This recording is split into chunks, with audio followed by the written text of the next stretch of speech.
सुना नहीं तूने? बहरी हो गई? कपड़े उतार।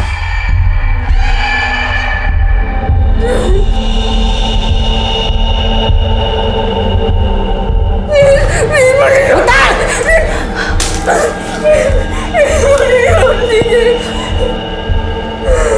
सुना नहीं तूने? वहां मुंबई में सुमित्रा और पवन की छोटी बेटी अदिति इस पूरे मामले से डर गई थी। माता पिता के बाद उसकी आखिरी उम्मीद थी कि उसकी अर्चना दीदी वापस आएंगी।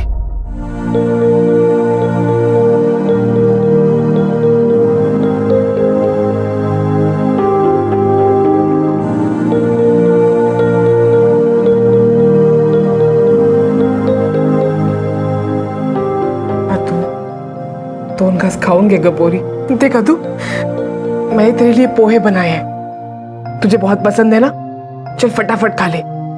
और कल ना हम तेरी नानी के घर जाएंगे। तुझे पता है तेरी नानी के पास स्कूल से फोन आया था। मैं तब भी स्कूल जाऊंगी जब अर्चना ताई वापस आएगी।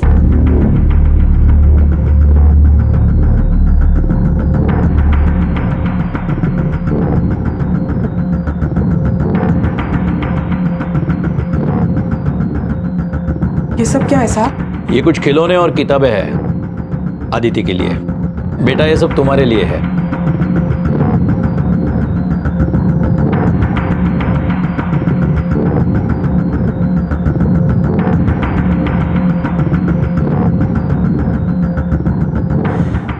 ऐसे दिन रात अपने माँ बाबा की फोटो लेकर रोती रहती है। ये अपनी ताई का इंतजार करती रहती है। मेरी तो समझ में नहीं आता इसे कैसे समझाऊं। अर्चना का कुछ पता चला साहब? अभी तक तो नहीं, हमारी कोशिश जारी है। हम यहाँ किशोर के बारे में पूछताछ करने आए हैं। किशोर तो बचपन से ही गर्म दिमाग का है। पवन और उसके बीच कुछ अनबन थी?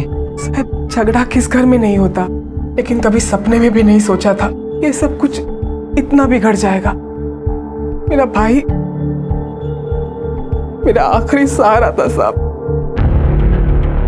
अंडिल, ये पवन और किशोर के बीच में कोर्ट केस का क्या मैटर है? सर नासिक डिस्ट्रिक्ट कोर्ट में केस चल रहा है। जमीन और घर दोनों के ऊपर झगड़ा है। और सर मुझे लगता है किशोर के पास पवन को मारने का बहुत बड़ा स्ट्रॉन्ग मोटिव है। हमें उसे हिरासत में लेना चाहिए। नहीं अंडिल, ये अब तक सिर्फ हमारी सोच है। जब तक हमारे हाथ कोई स्ट्रॉन्ग प्रूफ नहीं आता हम उसे हाथ नहीं लगाएंगे। और अगर उसने सुमित्रा और पवन का कत्ल किया है तो अर्चना कहाँ है? उम्मीद है कि अब तक कातिल ने अर्चना को ना मारा हो।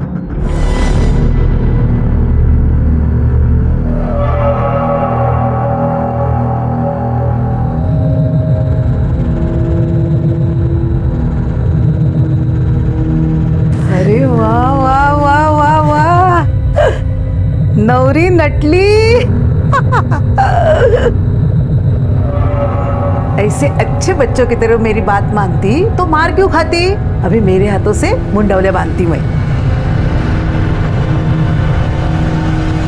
ये ले चल।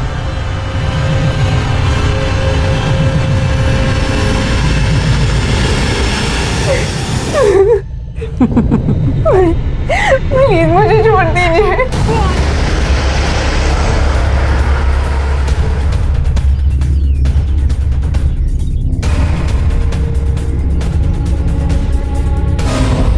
किशोर गावित।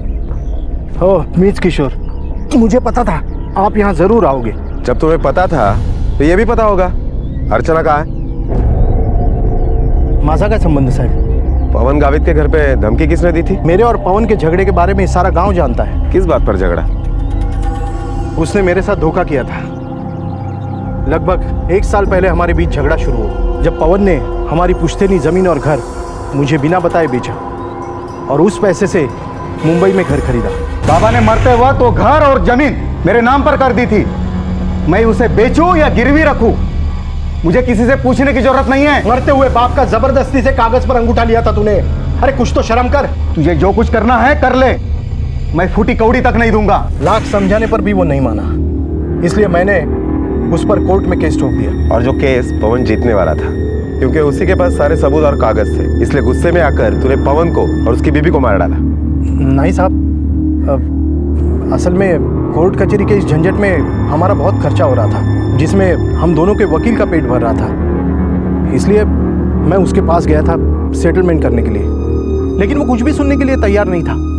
उल्टा मुझ पर ही भड़क गया।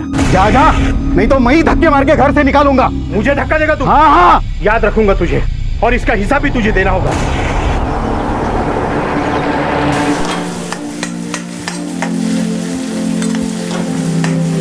आत्या, ओ बेटा, पुलिस अंकल ने क्या कहा? कुछ नहीं। क्यों, क्या हुआ? मेरी अर्चना ताई कभी वापस नहीं आएगी?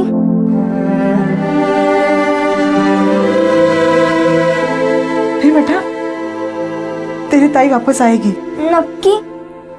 हो, एकदम नक्की। तू काळजी नको करूस।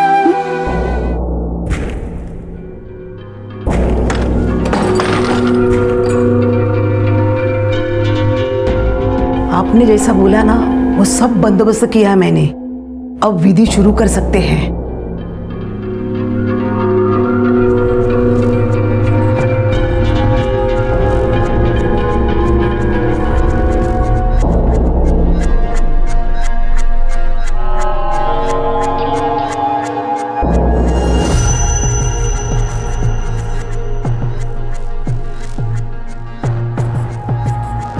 इस लड़की पर कोई अनिष्ट साया है, उसे पहला दूर करना होगा।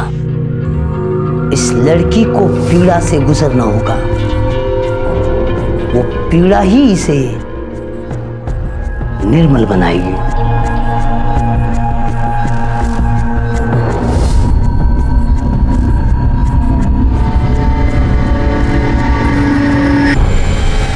जय कालराज बाबा।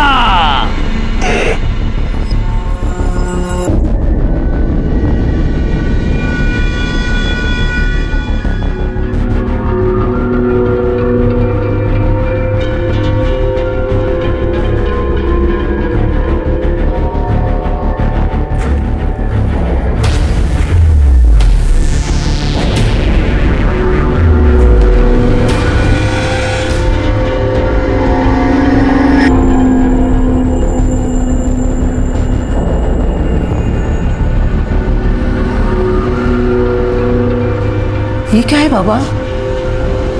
एसिड। एसिड?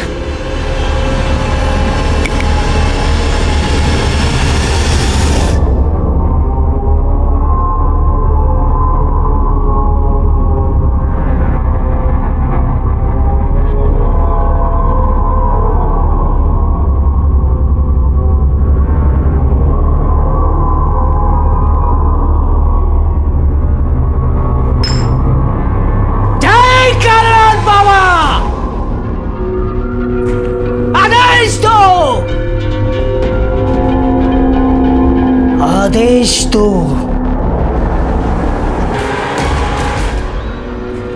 शुभ मंगल। सावधान।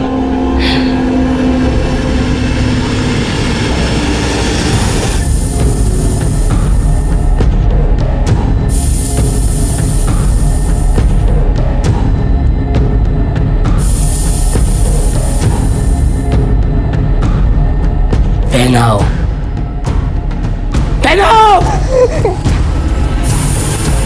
पहनाओ।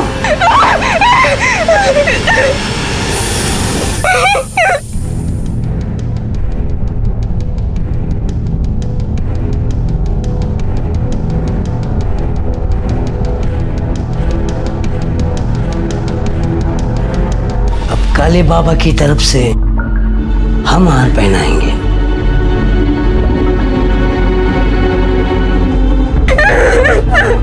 मंगलम, सावधान।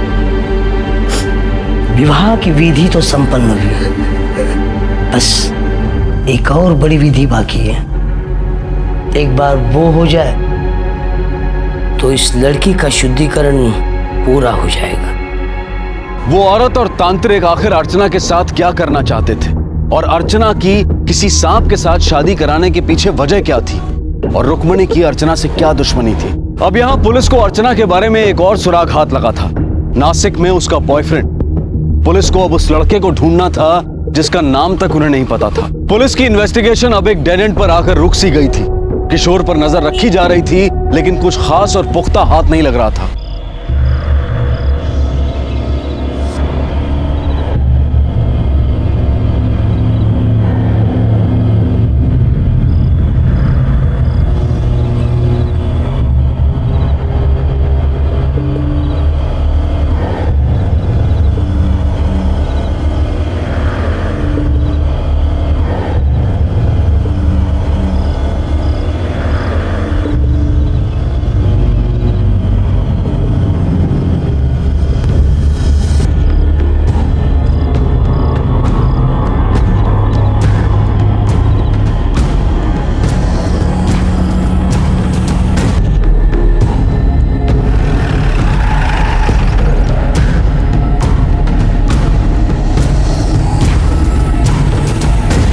लास्ट शॉट हुई है। जी साहब। चल साहब क्या हुआ?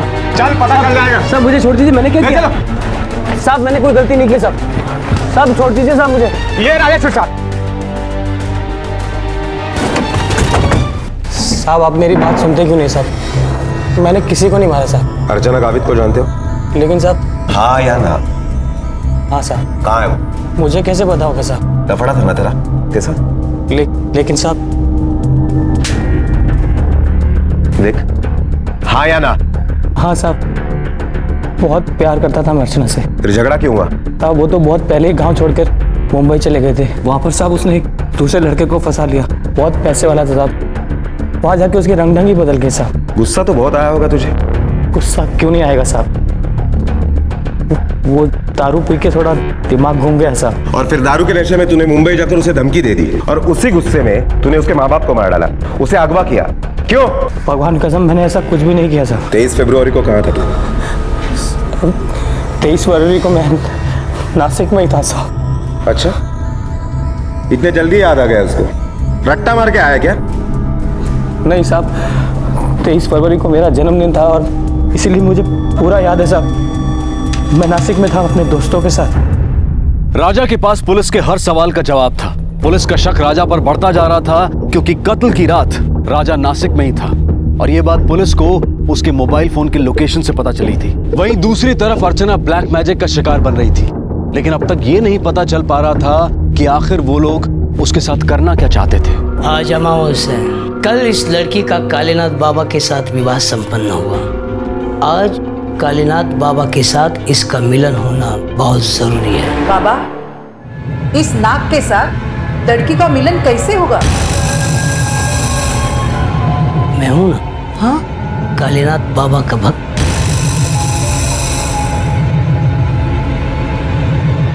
जैसे कालीनाथ बाबा की हर इच्छा मुराद भक्तों तक पहुंचाता हूं, वैसे ही मैं कालीनाथ बाबा की तरफ से इस लड़की के साथ मिलन करूंगा। मिलन कालीनाथ बाबा का ही होगा, मैं तो सिर्फ माध्यम का काम करूंगा। जय कालीनाथ बाबा।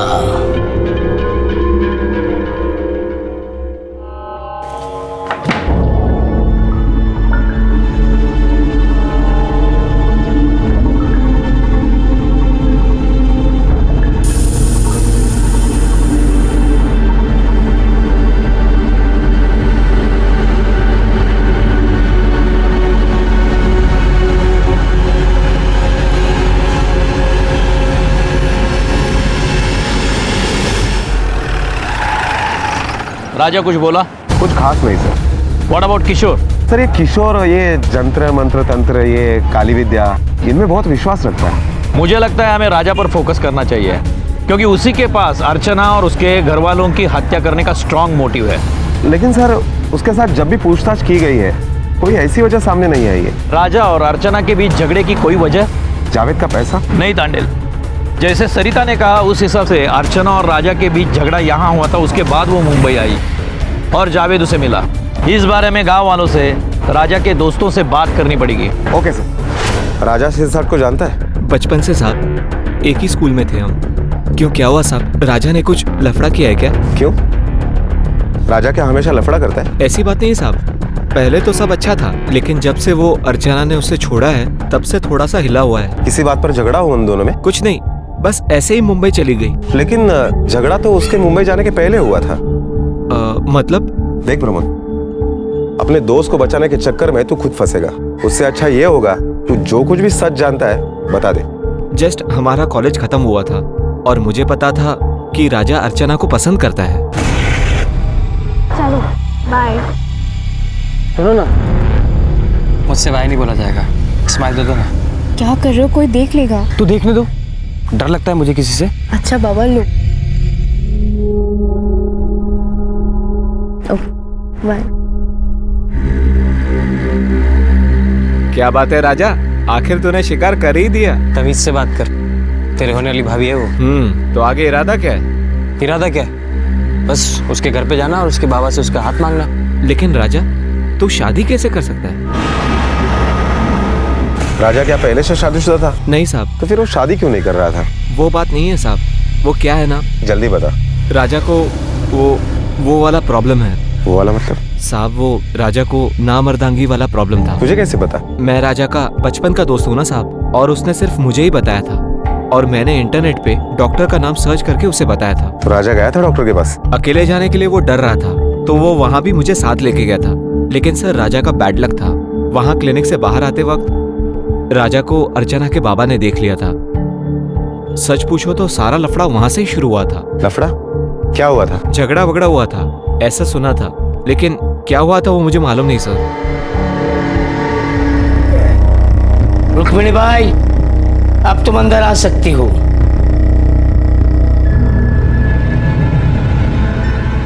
विधि पूरी संपन्न हो चुकी है। सब ठीक से हुई ना? मैंने पूरे मन से कालीनाथ बाबा की सेवा की है। मुझे नहीं लगता कि अब तुम्हारी कोई भी मनोकामना पूरी होने के लिए कोई अनिष्ट शक्ति रोकेगी। जय कालीनाथ बाबा। राजा सिरसाट, तेरा अर्चना के साथ रिश्ता था ना? हाँ साहब। बाद में दोनों में झगड़ा हुआ? हाँ साहब। तो तूने मुंबई जाकर उसे धमकी दी? हाँ साहब, ये सारी बातें तो मैं उन साहब को बता चुका हूँ। अब बार बार एक सवाल क्यों पूछ रहे हैं साहब? 2000 बार पूछेंगे। और तू क्या? तेरे पूरे खानदान को जवाब देना पड़ेगा। 2 लोगों की हत्या हुई है, एक जवान लड़की लापता है, इसका मतलब समझता है तू? ठीक है, मैं तुझे हथकड़ी लगाता हूं और कोर्ट में खड़ा कर देता हूं। बोलता हूं इसी ने मर्डर किया है। सला आमच्या डोक्याला ताप नको। गया याला आतमध्ये। साहब, तुम्हारा ऐसी गलती नहीं होगी साहब। वो दूसरे साहब को सब सच बताया? हाँ साहब। झूठ। डॉक्टर पाटिल वाली बात बताई? जो है वो सच बताओ, वरना तेरी फांसी पक्की। साहब, सब सच बताता हूँ साहब। उस दिन अर्चना के बाबा ने मुझे क्लिनिक के बाहर देख लिया था। बाबा, आप तो बस ऐसे ही गुस्सा कर रहे हैं। मैंने डॉक्टर पाटिल से जाके बात की, अपने बेटी के भविष्य का वास्ता दिया, तब जाके उन्होंने तुम्हारे बारे में सब कुछ सच बता दिया, खासकर तुम्हारी कमजोरी के बारे में। मैं तुमसे शादी करवा के मेरी बेटी की जिंदगी नर्क नहीं बना सकता। बेहतर यही है कि तुम सब कुछ भूल जाओ। बाबा, मेरी बात तो सुनिए ना बाबा। अर्चना, तुम तो बोलो कुछ। मैं बोलूंगी राजा, सबके सामने तुम्हारा साथ दूंगी। बस एक बार बोल दो कि ये सब कुछ झूठ है।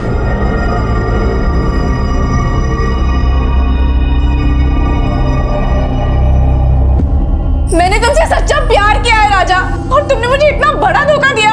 इतनी बड़ी चीज छुपाई तुमने मुझसे। मैं तुम्हें सब कुछ सच बताने कब? शादी हो जाने के बाद? मेरी जिंदगी बर्बाद करने के बाद? भगवान के लिए मेरा पीछा छोड़ दो और जाओ मेरी जिंदगी से। उसके बाद क्या हुआ? तूने अर्चना से मिलने की कभी कोशिश नहीं की? बहुत बार कोशिश की, यहाँ तक कि उसे जान देने की धमकी भी दी। जान देने की धमकी से कुछ हासिल नहीं हुआ तो जान ली तूने? नहीं साहब, ये बात मेरे लिए सदमे से कम नहीं थी। यहाँ तक कि मैं उसे भुला नहीं पाया था। मैं उससे बहुत प्यार करता था सर।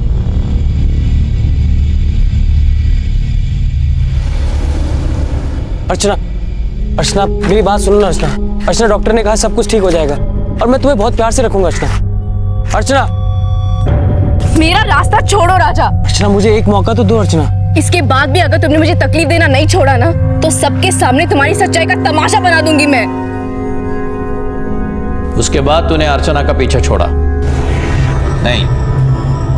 तू उसके पीछे मुंबई आया और जावेद ने तुझे बहुत मारा। मैंने अपने आप को रोकने की बहुत कोशिश की थी। अर्चना और उसके परिवार वालों ने मेरी कमजोरी का मजाक बना के रख दिया था, और धीरे धीरे ये बात पूरी गांव में फैल गई। वो तो गांव छोड़ के बाहर चले गए, मगर मेरा जीना आराम हो गया साहब। यहाँ तक कि मेरी शादी में भी रुकावटें आने लगी, और इसी बात का झगड़ा करने के लिए मैं मुंबई उसके घर चला गया। सर, राजा सच बोल रहा है, क्योंकि जिस दिन मर्डर हुआ उस दिन राजा नासिक में ही था। उसके मोबाइल लोकेशन को हमने ट्रेस कर लिया था। रिकॉर्ड से कोई अनयूजुअल कॉलिंग मिली? नहीं सर, हम उसके सारे कॉल डिटेल्स चेक किए और कोई सुपारी देने का भी चांस नहीं है। ठीक है, लेकिन असली कातिल हाथ आने तक इस राजा के हर कदम पर ध्यान रखना होगा, और इस मामले से जुड़ा कोई भी हमारे शक के दायरे से बाहर नहीं होना चाहिए। Yes sir. पवन के भाई किशोर पर भी पुलिस की कड़ी नजर थी, क्योंकि वो भी अब तक शक के दायरे से बाहर नहीं था। और दूसरी तरफ राजा के पास भी कत्ल वाली रात नासिक में होने की खास वजह थी, और ऐसे हालात में आखिर वही हुआ जिसका पुलिस को डर था। मुंबई फोन करके जावेद की इंक्वायरी करने को बोलो। राजा का लोकेशन ट्रेस करो। इस मामले से जुड़ा हर कोई अपने रडार पे होना चाहिए और ध्यान रखो कोई भी शहर छोड़ के न जाने पाए। Okay sir.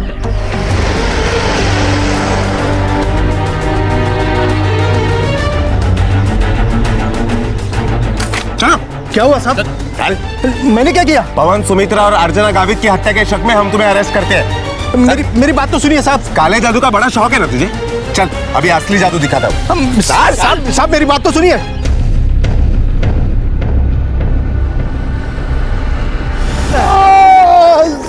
साहब मैंने कुछ नहीं किया साहब। अभी भी सच बोले।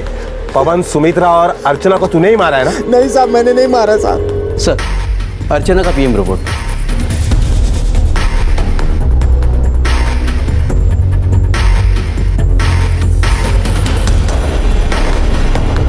कुछ कहा किशोर ने? बहुत मारा, लेकिन वो कुछ भी कबूल करने के लिए तैयार नहीं है। कोशिश जारी रखो।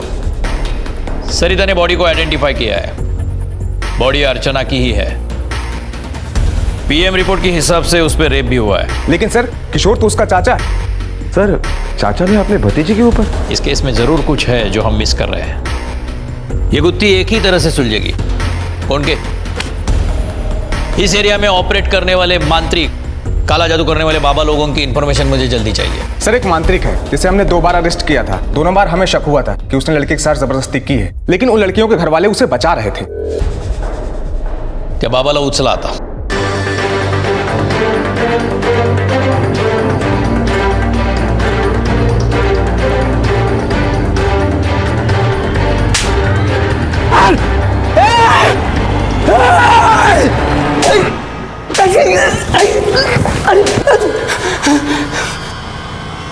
इसको पहचानता है? बोलता क्या? जानता हूँ। क्यों मारा इसे? नहीं साहब, मैंने तो इसकी शुद्धिकरण विधि की इसकी। ये लड़की अभी भी जिंदा है। सच बोल रहे हो तुम? हाँ साहब, विद्या की कसम खा के बोलता हूँ, ये लड़की जिंदा है। कहाँ है फिर वो? ये रुक्मिणी बाई के घर पर है।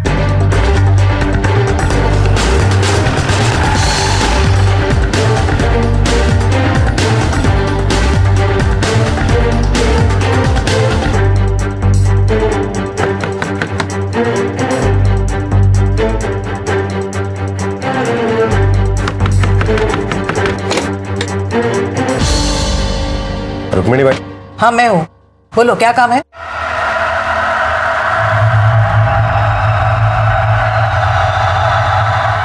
तुम यहाँ क्या कर रहा है?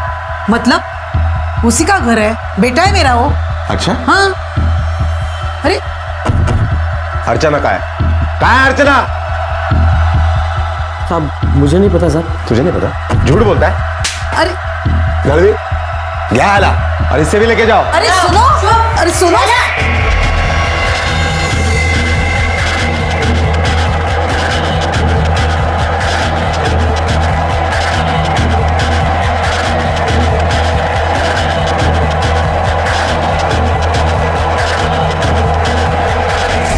देखिए साहब, आप गैर कानूनी तरीके से हमें इस मामले में फंसा रहे हैं। लड़की के लाश पे हल्दी और कुमकुम के दाग मिले हैं।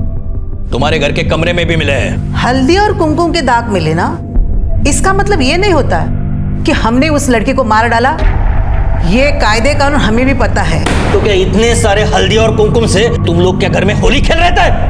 देखो रुक्मिणी बाई, जो है वो सच बताओ, वरना आप बेटे को बचाने जाओगी और खुद जिंदगी भर सड़ोगी जेल में। तब मैंने कुछ भी नहीं किया साहब। वो मेरी आई है ना, वही काले जादू के चक्कर में पड़ी रहती है साहब। मतलब तुम्हारे कहने के मुताबिक ये सारे कत्ल तेरी आई ने किए? मुझे इस कत्ल के बारे में कुछ भी नहीं पता। लेकिन तेरी आई तो कुछ और ही कह रही है। क्या कहा उसने? मैं काला जादू करती हूँ, लेकिन किसके लिए करती हूँ ये नहीं बताया उसने। किसके लिए करती हो? उसी के लिए। ना जाने कहां से ऐसी कमजोरी लेके पैदा हुआ मेरा कोख से। अभी आसपास वाले को भी मालूम पड़ गया उसके कमजोरी के बारे में। कहीं मुंह दिखाने के लायक नहीं छोड़ा उसने। मतलब उन तीनों हत्याओं के बारे में तुम कुछ नहीं जानती? कौन सी हत्या? किसकी हत्या? मुझे नहीं पता। अर्चना की और उसके माँ बाप की हत्या। देवा शब्द शांति साहब, इस हत्या के बारे में मुझे कुछ नहीं पता। मरते वक्त भगवान याद आता है तुम लोगों को। अब कहाँ गया तुम्हारा कालेनाथ बाबा? बुलाओ उस बाबा को। देख राजा, तेरे आई ने हमें सब कुछ बता दिया है। अब तू बता, तू क्या क्या जानता है? साहब, मुझे मेरे वकील से मिलना है साहब। बड़ा कायदा कानून जानता है तू। चल, आज तेरी मुलाकात करवाई देता हूं। कांस्टेबल,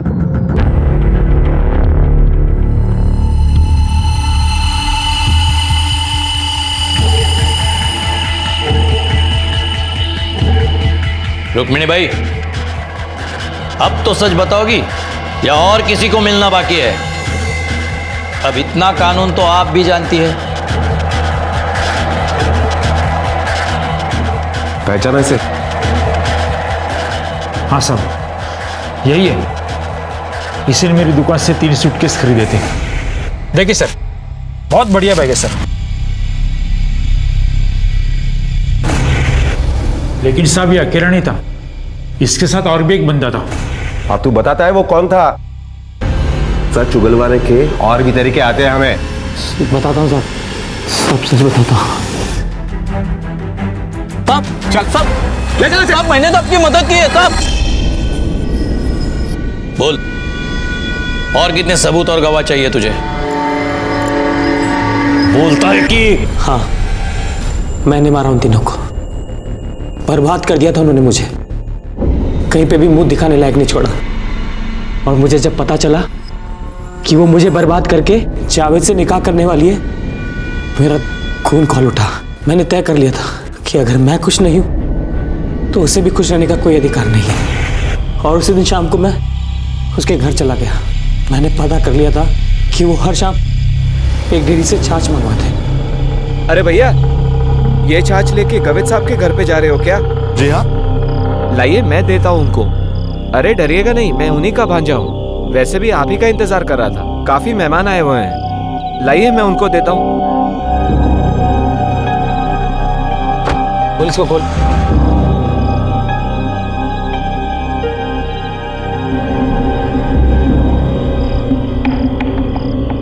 ले, बंद कर इसको, जल्दी बंद कर। अच्छे से ला, किसी को शक नहीं होना चाहिए। हाँ।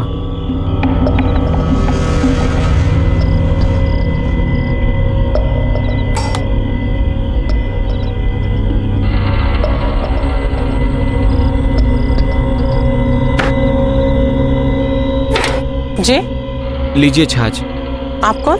वो क्या है ना, हमारे रोज वाला लड़का गांव चला गया है, इसलिए हम खुद आए हैं। ठीक है, लेकिन हिसाब में लिख के रख देना। जी भाभी जी।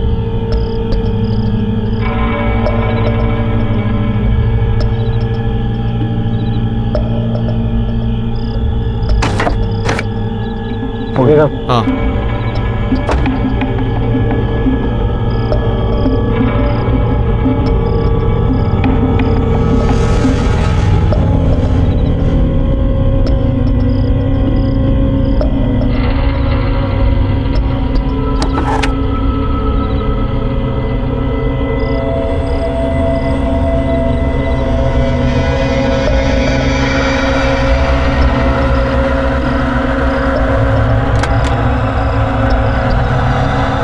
राजा,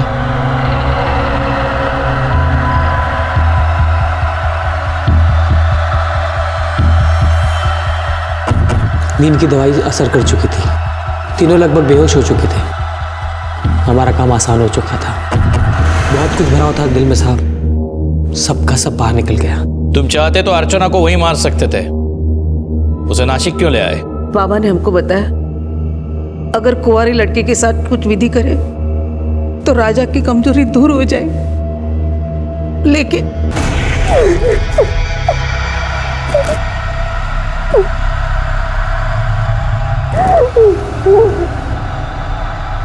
जय कालीनाथ बाप।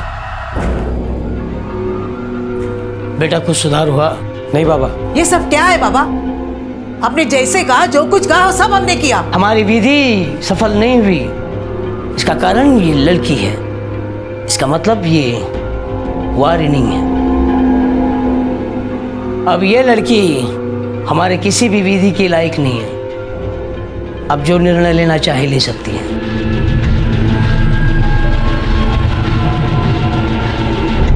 बुरी सोच का बीज कभी अच्छी उपज नहीं दे सकता। पवन ने अपने भाई को अंधेरे में रखकर पुश्तैनी घर का सौदा किया अपने भाई को धोखा दिया। सुमित्रा ने अपने पति का भरोसा तोड़ा।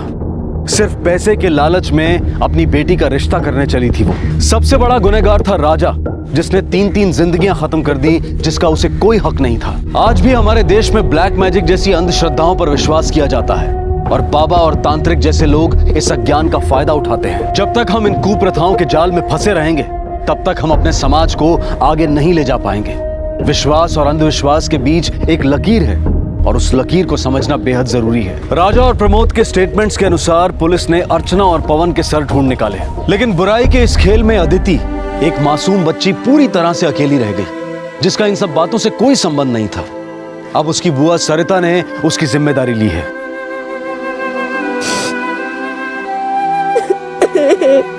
ईगो, अहम, इसने आज तक कभी किसी का भला नहीं किया है। अब मैं अनूप सोनी आपसे विदा लेता हूं। फिर मुलाकात होगी अगले एपिसोड में और खुलासा करेंगे एक और जुर्म का। तब तक अपना और अपने परिवार का ख्याल रखें और देखते रहें क्राइम पेट्रोल डायल 100। सबक एक को, सीख हम सबको। जय